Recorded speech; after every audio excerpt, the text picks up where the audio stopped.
Compras de Páscoa. Procon de São Paulo intensifica pesquisa de preços no varejo e mais.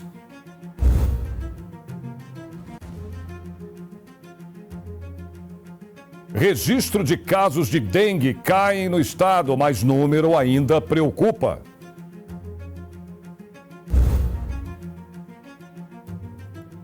Evento na Lesp ressalta a importância da doação de órgãos.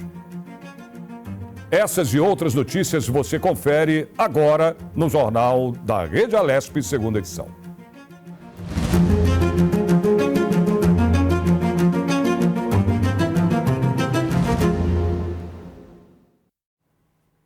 Olha, o Procon de São Paulo vai acompanhar de perto os preços praticados no varejo dos produtos consumidos no feriado da Páscoa. Ovo de Páscoa, bacalhau, grãos, frutas, entre outros, estão, olha, na mira aí do Procon, tá? Ao vivo, quem tem mais informações pra gente sobre essa pesquisa é o repórter Ranieri Zoccoli. Ranieri, com você.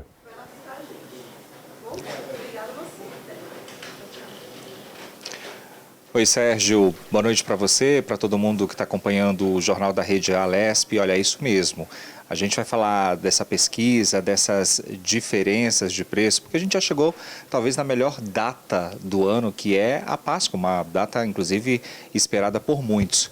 E aí a gente está nesse lugar aqui delicioso, literalmente, né, com bastante opção, e aqui a gente encontra de todos os tipos, né, ovos de chocolate tradicional, aqueles que vêm com brinde, com pelúcia, tem para todos os gostos e para todos os tipos. Aqui nessa loja onde nós estamos, a gente avalia que está um preço razoável, que dá para comprar, né, dá no bolso de qualquer pessoa, né? O importante é a gente aproveitar, inclusive, a Páscoa.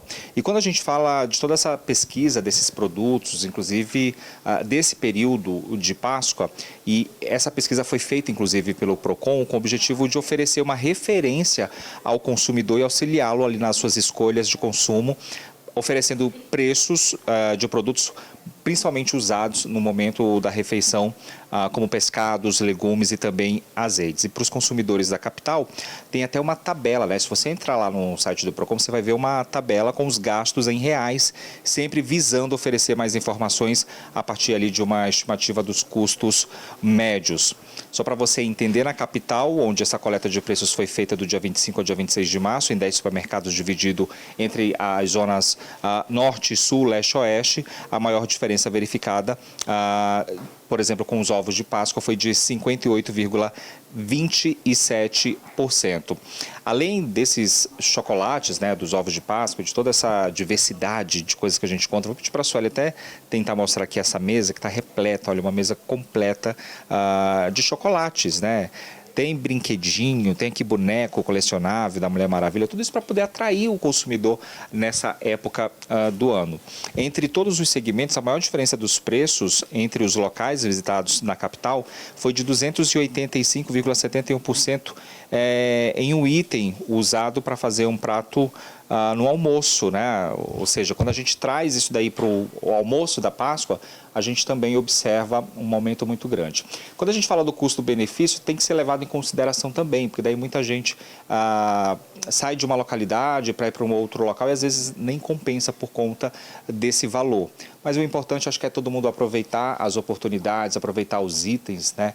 Tem aqui aqueles tradicionais que a gente conhece, né? E essa marca vem trazendo, inclusive, bastante novidade justamente para poder atrair o cliente nesse período de Páscoa. Como eu disse, o importante é a gente aproveitar esse momento, ter muita cautela, pesquisar bastante para que essa Páscoa seja doce para todo mundo. Eu volto com você aí ao estúdio. Exatamente, viu, Ranieri? É bom pesquisar mesmo e o Procon vai estar de olho, né?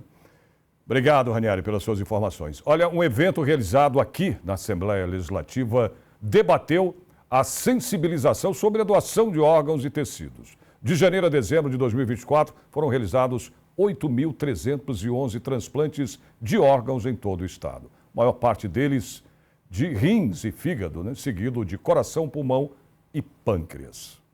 A Glória veio para São Paulo e não esperava o que enfrentaria. Ela fez de tudo que os médicos recomendaram e demorou, mas recebeu o diagnóstico de uma síndrome rara no fígado. o que a levou a passar por um transplante. Ela conta como foi a espera pelo órgão. Passei por um processo burocrático, né? Eu passei por uma série de entrevistas com psicóloga, com assistente social, com a administração do Hospital das Clínicas, né? Da Secretaria de Saúde, que eu acho que isso é muito importante, porque assim, eu percebo que nem todo mundo tem aquele compromisso que deveria ter com o transplante. Você já não passa por não é fácil o que você está passando, então você tem que valorizar o esforço que as outras pessoas estão fazendo para ajudar a salvar a sua vida. De janeiro a dezembro de 2024, foram realizados 8.311 transplantes de órgãos no estado de São Paulo. A maior parte deles de rins, fígado, seguido de coração, pulmão e pâncreas. Mais de 5.000 transplantes de córneas foram realizados nos últimos 12 meses do ano passado. São Paulo tem quase 25.000 pessoas na fila à espera de um transplante. A Alesp realizou a atividade parlamentar Um Coração que Também Era Meu, através do mandato do deputado Tomé Abduche, do Republicanos, em que foi debatido a sensibilização sobre a doação de órgãos e tecidos. Imagina só o sofrimento dessas famílias, né? Muitas delas são crianças que necessitam e a gente não tem muito acesso à informação. Inclusive, nós não tínhamos também nem como receber muitas vezes os órgãos que eram doados e por uma falta de logística, esses órgãos acabavam não chegando aos hospitais para que pudessem ser transplantados nas pessoas. Assunto que diz respeito não só às pessoas que estão doentes e precisam, mas aos familiares que precisam também tomar essa decisão. E é sempre um ato de amor, de solidariedade, e a Falesp está interessada em ajudar as pessoas. O Instituto Sou Doador faz esse trabalho através da informação. Quando as pessoas são perguntadas se elas autorizam a doação, poxa, quase 50% ainda diz não. E por quê?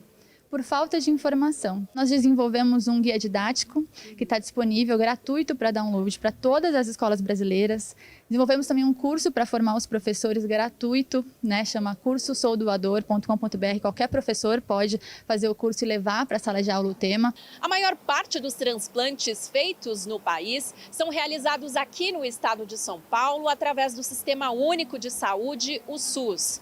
A lei do nosso estado foi pioneira, criada em 1997 e regulamentada em 2017. De lá para cá, tem garantido mais consciência sobre a importância da doação de órgãos e também mais agilidade na fila de quem espera por um transplante. Cheia de planos e com o desejo de engravidar, a Glória segue se recuperando e agradecida. Minha vida ela mudou 360 graus, assim, ela deu uma girada mesmo, assim. Eu nunca mais vou ser a mesma, não tem como. Tudo que eu vivi não vai me permitir ser a mesma Glorinha, né? Que é como o pessoal me chama, de antes. Os planos de Deus ninguém impedirá. Pode o vento soprar, a terra pode se abalar. Mas se Deus tem um plano contigo, ninguém impedirá. É isso aí. Olha, doar órgãos, né? Doação de órgãos não salva uma vida só, não. Salva várias vidas. Olha, a Secretaria de Estado da Saúde afirma que aumentou em 80% os valores pagos pela tabela SUS paulista de 7 procedimentos relacionados à captação de órgãos para transplantes. Casos de dengue apresentam uma leve queda no estado de São Paulo, mas 80 municípios de diversas regiões ainda permanecem em alerta. Os números relacionados à dengue no estado de São Paulo apresentaram uma leve queda, o que indica uma estabilização da epidemia da doença no estado. Isso significa que o número de infecções vem diminuindo e a tendência é que essa queda permaneça. De qualquer forma, 80 municípios paulistas ainda se encontram em estado de alerta. Os 5 municípios mais atingidos pela doença são São João da Boa Vista, São São José do Rio Preto, Araraquara, Araçatuba e Presidente Prudente. Em cidades como São João da Boa Vista, por exemplo, já houve mais de 85 mil casos de infecção pela doença e 118 óbitos. Para evitar que os números da doença continuem crescendo nesses municípios, o Ministério da Saúde informou uma série de medidas que serão tomadas. A primeira é a criação de 150 centros de hidratação com 100 leitos cada um, onde as pessoas poderão tomar hidratação oral ou venosa, tentando diminuir o agravamento da doença e também as internações e automaticamente os óbitos. Também serão criadas unidades básicas de saúde em locais como galpões, containers e bibliotecas públicas, com a intenção de criar mais locais onde a população possa ser atendida. O Ministério da Saúde ainda informou um reforçamento do esquema vacinal nestes locais, mantendo sempre o estoque em dia e conscientizando a população quanto à necessidade de se vacinar contra a doença. Esse investimento deve chegar em mais de 300 milhões de reais por parte do governo. Ainda haverá um reforço no combate aos criadouros do mosquito, com a conscientização da população e o uso de larvicidas. Para isso, os agentes das prefeituras estão visitando as residências, mas alguns municípios informam que têm enfrentado dificuldade na visita às residências porque a população ainda tem uma certa resistência em receber esses agentes, até por uma questão de segurança. As prefeituras informam que os agentes estão uniformizados com o uniforme de cada prefeitura e também utilizando crachás de identificação, por isso a população não precisa se preocupar. Além de receber os agentes, cada um também precisa fazer a sua parte, não só nesses 80 municípios que estão em estado de alerta, mas em todo o estado, deixando limpo, mantendo limpo e seco os locais onde possivelmente se criariam ali os criadouros dos mosquitos. Eu sou Ilka Teixeira para a Rede Alesp. A Secretaria da Fazenda e Planejamento de São Paulo inicia a segunda fase da operação Celular Irregular. O objetivo é combater a sonegação fiscal no setor de eletroeletrônico. O foco recai à comercialização irregular de celulares por meio de plataformas de marketplace na internet. Equipes da Cepaz realizam visitas in loco para checar cadastros e documentos das mercadorias. Nesta fase 2, os agentes buscam novos estabelecimentos selecionados para fiscalização. Combate ao trabalho escravo. Uma lei de São Paulo impõe punições mais severas às empresas processadas. E nesta quarta-feira, dia 9 de abril, o Supremo Tribunal Federal confirmou a validade da Lei 14.946 de 2013 do Estado de São Paulo, que impõe sanções severas a empresas envolvidas com a comercialização de produtos provenientes de trabalho análogo à escravidão. A lei paulista foi aprovada por 10 votos a 1. A legislação determina que empresas flagradas vendendo produtos originários de trabalho escravo tenham sua inscrição no cadastro de ICMS cancelado. Ou seja, além disso, os sócios dessas empresas ficam proibidos de exercer a sua função pelo período de 10 anos. A Confederação Nacional do Comércio de Bens, Serviços e Turismo, CNC, havia questionado a constitucionalidade dessa legislação, alegando que a competência para legislar nesse tema seria da União. No entanto, o STF rejeitou a ação, reconhecendo a legitimidade do Estado de São Paulo nessa questão, voltadas à proteção dos direitos fundamentais e ao combate ao trabalho escravo. Os ministros também destacaram que a punição prevista na lei só deve ser aplicada quando comprovado que os sócios tinham conhecimento dessas atividades ilegais. Segundo dados do Ministério do Trabalho e Emprego, no Brasil, um total de 3.190 trabalhadores foram resgatados de condições análogas à escravidão no ano de 2023. Foram fiscalizadas 598 instituições urbanas e rurais. Essas atividades possibilitaram o pagamento de mais de 12 milhões de reais em verbas salariais e rescisórias. Entre o ano de 1995 e 2024, foram resgatados ao todo mais de 65 mil trabalhadores nessas condições precárias de trabalho. Para a Procuradora-Geral do Estado, Inês Coimbra, trata-se do reconhecimento do papel que os estados têm e podem exercer na promoção de boas práticas e no fortalecimento da legalidade. Eu volto na programação da TV Alesp. Olha, tá com o celular na mão ou perto do computador? Então segue a gente as principais notícias do portal aqui da Assembleia Legislativa. Basta acessar, né, o al.sp.gov.br. Vamos lá. Frente Parlamentar da Alesp debate a instalação de pedágios na região de Americana. A reunião teve como foco a concessão da SP-304 à iniciativa privada e a implantação do sistema de pedágio, conhecido como Free Flow. Também em destaque, parlamentares da Alesp participam da inauguração de novos leitos de UTI na Santa Casa de São Paulo. Muito bem, para fechar, o seminário na Alesp discutiu as consequências do projeto Nova Raposo, apresentado pelo governo de São Paulo. Acompanhe mais detalhes e também outras notícias através do site, que é o al.sp.gov.br. Você vai ver a seguir. Lei da Alesp instituiu o dia 11 de abril como Dia Estadual de Conscientização sobre a doença de Parkinson. Jornal da Rede Alesp, segunda edição, vai para um rápido intervalo. Voltamos já.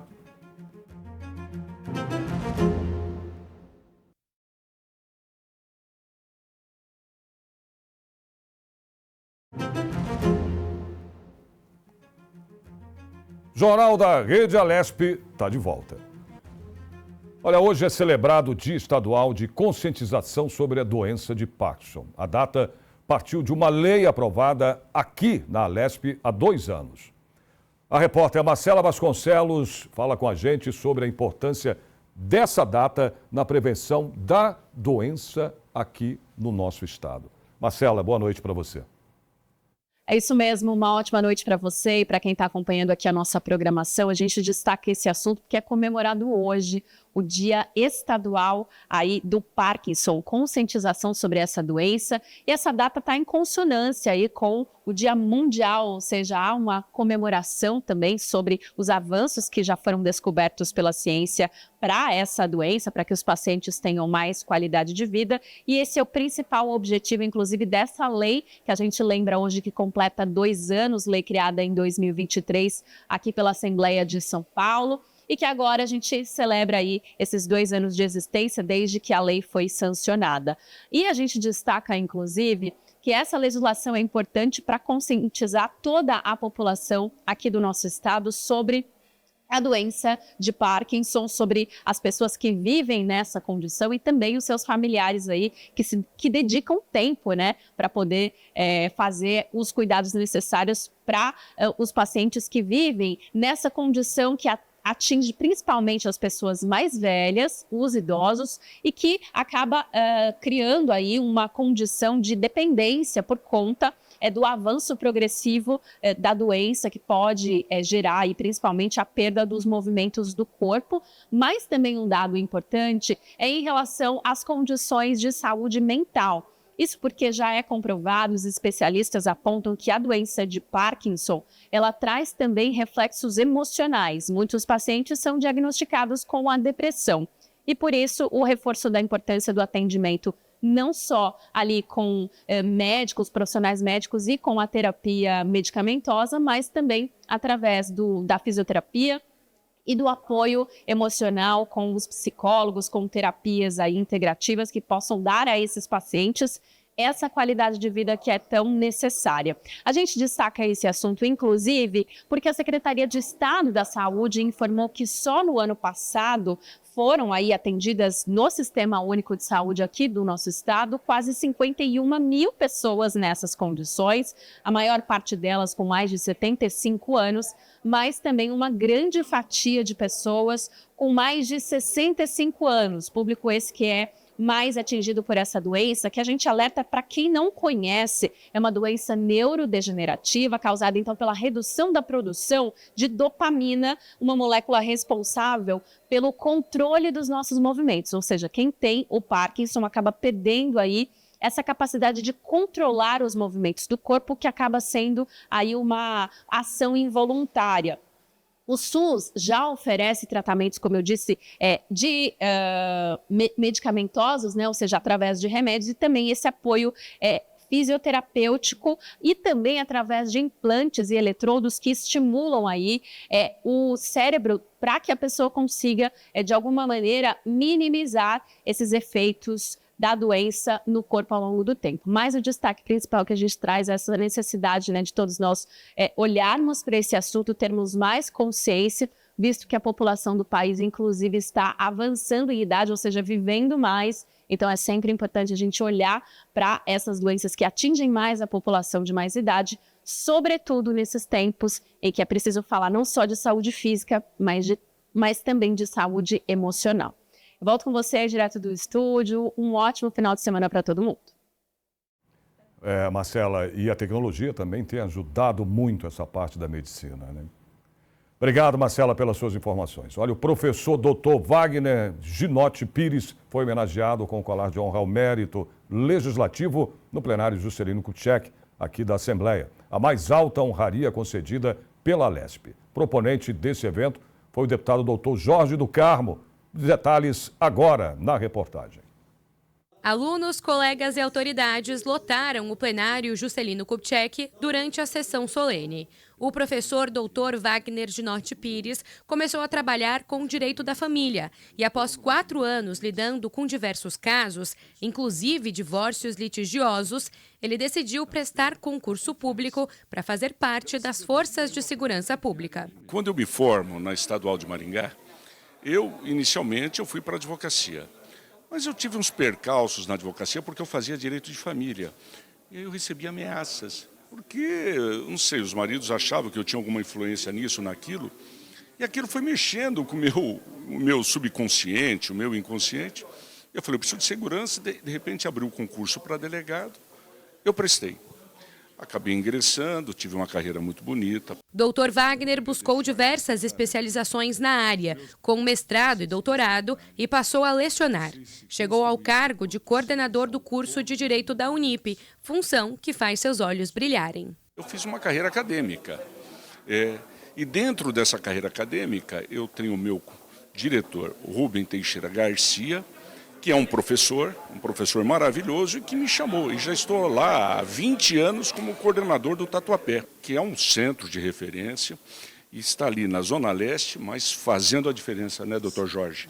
Fazendo a diferença. O reconhecimento é dado a pessoas que contribuem com o desenvolvimento social, cultural e econômico do estado de São Paulo. O proponente da homenagem, Dr. Jorge do Carmo, destacou os avanços promovidos pelo Dr. Wagner Pires. Além de um ser humano fantástico, é também um excelente profissional. Tenho ido na faculdade, tenho acompanhado a desenvoltura, a relação que ele tem com os alunos, e muitos formandos lá já saíram daquela faculdade formados tanto no direito também como das personalidades, do caráter, graças ao trabalho magnífico desse cidadão que aqui está. Por isso eu tenho muito orgulho de estar no hall de amigos dele e de hoje estar junto aqui proporcionar essa justíssima homenagem. Alegria minha, alegria minha. Na mesma ocasião, foi realizado o 11º Seminário de Políticas Públicas da Unip, com o tema Constituição Federal, Direitos e Garantias Fundamentais, artigos 1º ao 5º. Olha, a Fundação ProSangue iniciou sua campanha de Páscoa e faz um convite para as pessoas contribuírem com a doação antes de curtir o feriado prolongado. A repórter Priscila Dorochi conta agora para a gente como ajudar a Priscila. A Fundação ProSangue de São Paulo reforça a campanha de doação para antes e durante o feriado de Páscoa. Isso é muito importante para que os estoques fiquem, com sangue armazenado. A gente sabe que as pessoas costumam viajar e, infelizmente, os acidentes acontecem. E aí a preocupação maior em estar com estes bancos de sangue lotados. Muitos doadores se afastam dos hemocentros para aproveitar o feriado prolongado, o que impacta diretamente a coleta de sangue. A ProSangue iniciou a sua campanha de Páscoa, com o tema Nessa Páscoa, quem doa sangue merece se divertir, e faz um convite especial a todas as pessoas para contribuírem com a doação de sangue antes de curtir o feriado prolongado. E dá para aproveitar, inclusive, a ampliação do atendimento aos sábados, com novos postos de coleta funcionando nesse dia. E a ProSangue diz, divirta-se fazendo uma doação doação, a sua solidariedade e generosidade salva muitas vidas. E para agilizar o atendimento nos locais é preciso, então, agendar antes pelo site, que é www.prosangue.sp.gov.br, e também você vai receber os lembretes na doação no e-mail, né? Para você também se tornar um doador regularmente, isso é muito importante. Os horários de funcionamento especial no feriado, você que nos acompanha pela TV ou pela internet também pode acompanhar e pegar a informação no site da ProSangue. E os requisitos, então, para a doação de sangue: estar em boas condições de saúde, estar alimentado, ter entre 16 e 69 anos. Para menores de idade, é consultar o site, que também tem todas as informações ali, se você for menor de idade e quiser também fazer sua doação. Pesar mais de 50 quilos, levar um documento de identidade original com foto recente, que permita a identificação da pessoa, de você que está indo ali fazer a doação. Evitar alimentos gordurosos 4 horas antes da doação e, se for bebida alcoólica, 12 horas antes. Se o candidato estiver com gripe ou resfriado, deve aguardar uma semana para que esteja novamente apto à doação. Eu vou falar alguns endereços, mas lembrando que todos os endereços dos postos de coleta da ProSangue você pode conferir no site. O posto do Hospital das Clínicas fica na Avenida Doutor Enéas Carvalho de Aguiar, 155, no primeiro andar, na região de Cerqueira César, aqui em São Paulo, capital. O posto Dante Pazanese, na Avenida Doutor Dante Pazanese, 500, na região do Ibirapuera, também na capital paulista. O posto do Mandaqui, na Rua Voluntários da Pátria, 4.227, na região do Mandaqui, também na capital. E agora o posto regional de Osasco, que fica na Rua Ari Barroso, 355, no bairro de Presidente Altino, em Osasco. E o posto de Barueri, que fica na Rua Guilhermina Carril Loureiro, 144, no centro de Barueri. Todas as informações encontram-se disponíveis no site da Fundação, que eu vou repetir, é www.prosangue.sp.gov.br, ou pelo Alô ProSangue, que é 11, né, 4573 7800 ou 7800, e também pelo WhatsApp da Fundação, que é 11 99152 7653, ou ainda pelo e-mail faleconosco@prosangue.sp.gov.br. Lembrando que a sua doação de sangue pode salvar muitas vidas. É isso aí. Olha, a Alesp realizou no auditório Teotônio Vilela um evento para marcar o Abril Marrom, que é o mês da campanha de conscientização e prevenção à cegueira. A campanha Abril Marrom foi criada em 2016 pelo Conselho Brasileiro de Oftalmologia para conscientizar a população sobre a necessidade de cuidados com os olhos. Em 2024, a lei que instituiu a campanha no estado foi sancionada pelo Executivo. O projeto, que deu origem à legislação, foi apresentado na Alesp pelo deputado Gilmaci Santos e apoiado por diversos parlamentares. Eu acho que o Abril Marrom é uma oportunidade de nós, como poder público, levar isso a essas pessoas. Não levar somente informação, mas também tentar fazer alguma coisa para, se não conseguir mudar totalmente, para pelo menos começar a mudar essa situação, para que a gente evite que mais e mais pessoas possam chegar aí ao extremo da cegueira. Dados do Conselho Nacional de Oftalmologia mostram que existem mais de 1,5 milhão de pessoas cegas no Brasil. O mesmo estudo aponta que a maior parte deste grupo se encontra em situação de vulnerabilidade social. Além disso, mais de 6 milhões de brasileiros possuem alguma deficiência visual. Especialistas afirmam que, em 90% dos casos, essas doenças poderiam ser previstas e tratadas com antecedência, evitando maiores consequências. 70% dos municípios brasileiros não possuem médicos oftalmologistas. 80% das pessoas que ficam cegas poderiam ser recuperadas se tivessem o diagnóstico precoce com tratamento.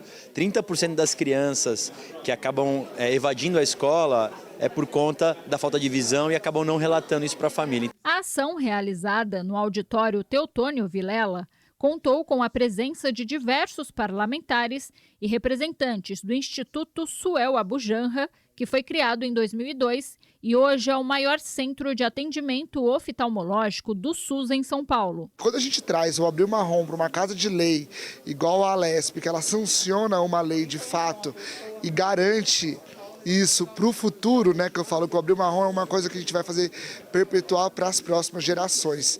É de suma importância, porque o poder público é o único capaz de dar visibilidade e levar realmente para aquelas pessoas que não têm acesso, né? Então, democratizar o acesso à visão para as pessoas que mais precisam hoje de frequentar o oftalmologista. Vamos saber agora o que acontece na próxima segunda-feira aqui na Alesp. Durante todo o dia, o Hall Monumental recebe a exposição da campanha Abril Marrom. É um mês de prevenção e combate às diversas espécies de cegueira. O solicitante é o presidente da Alesp, o deputado André do Prado, do PL. Às 14h tem a 47ª sessão ordinária, transmitida ao vivo pela Rede Alesp, direto do plenário Juscelino Kubitschek. 15h, no plenário Tiradentes, acontece uma audiência pública pela valorização das unidades do Centro de Atenção Social do Estado de São Paulo. O solicitante é o deputado Carlos Gianazzi, do PSOL. 19h, no plenário Juscelino Kubitschek, acontece uma sessão solene para a outorga de colar de honra ao mérito ao senhor professor doutor Oswaldo da Rocha Gracioto. Solicitante desta solenidade é o deputado Barros Munhoz, do PSDB. Muito bem, acompanhe tudo o que acontece no estado de São Paulo e também no nosso Parlamento Paulista pelas nossas redes sociais. Essa edição do Jornal da Rede Alesp termina aqui. Obrigado pela sua companhia. Rede Alesp, a serviço do cidadão, o trabalho do Parlamento Paulista ao seu alcance. Ótima noite para você, bom final de semana e até segunda. Música